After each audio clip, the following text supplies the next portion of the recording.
Not everything in cycling has to cost an arm and a leg. I mean, you can upgrade your bike and your kit without breaking the bank. So in this video, I'm going to go through some of the least costly items that you can buy that give a good bang for your buck.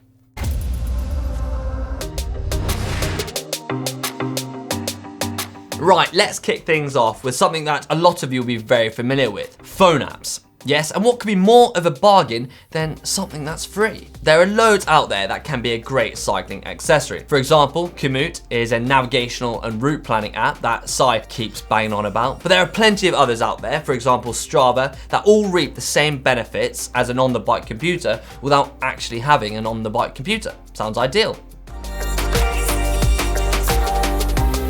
So you've downloaded and installed your app. Yes, I did have to help my grandmother install hers, but now you want to put it into practice on the open road. And I mean, yes, it does fit in fine in your back pocket, but wouldn't you like to see it? So this is where this comes in handy. A handlebar phone mount. A phone holder or mount with the right app can display your distance, speed, time, and you'll even be able to watch GCN videos. No, I probably wouldn't recommend that. Personally, I would still go for the GPS head mount, but there is no denying that this is a much cheaper alternative. Latex. No, not that kind of latex. I mean cycling specific latex. I'm talking about latex inner tubes. Not only are they cheap, but they also reduce your rolling resistance, meaning you can save up to 10 watts. So pound for pound, this is the cheapest and most effective way of upgrading your bike. Number 4, not only is it a fashion accessory, but it's also perfect for wet, cold and sunny weather. I'm talking about a CASQUETTE. It is an iconic cycling accessory. I mean, it's not the most fashionable thing, and for non-cyclists, it won't, well, go to the top of GQ's top tips, but it is incredibly effective. The real question is, peak down or up? On the bike lights, I'm talking about a rear and a front lights. Now these are often overlooked for the people who don't really ride in the dark, but they're an extremely effective accessory, and especially to keep you safe no matter what the condition. You can pick these up for not a lot of money. And yeah, for us here in the UK where the weather's not dependable, it is a perfect accessory. The next thing we're talking about is a multi-tool. Super useful to have out on the bike. It can fix, change, tweak. The multi-tool does it all. It's a small price to pay to be able to fix your bike while out on the road.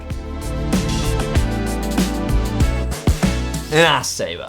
Let's be honest, there's nothing worse than getting a wet ass.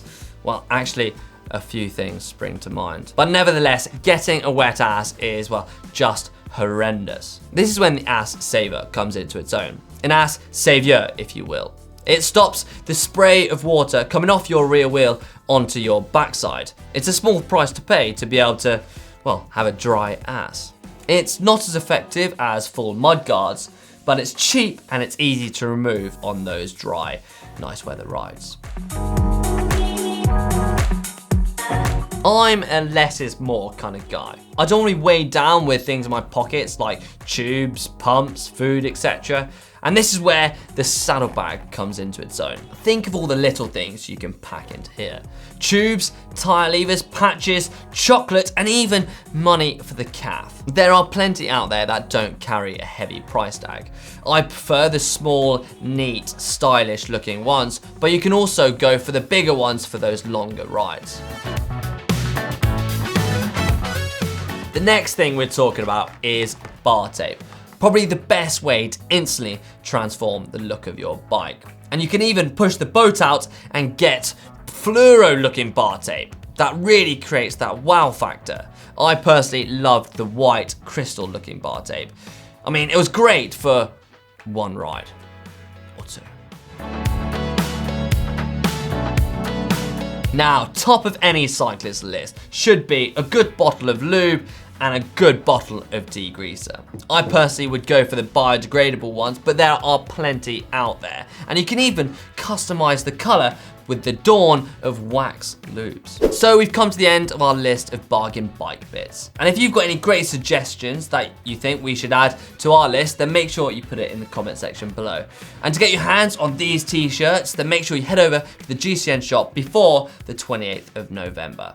Remember, if you like this video, then do give it a thumbs up. And if you want to watch more cycling videos, then head over to this one. 8 cycling mistakes we all make. Well, Chris and Emma do. I mean, I don't.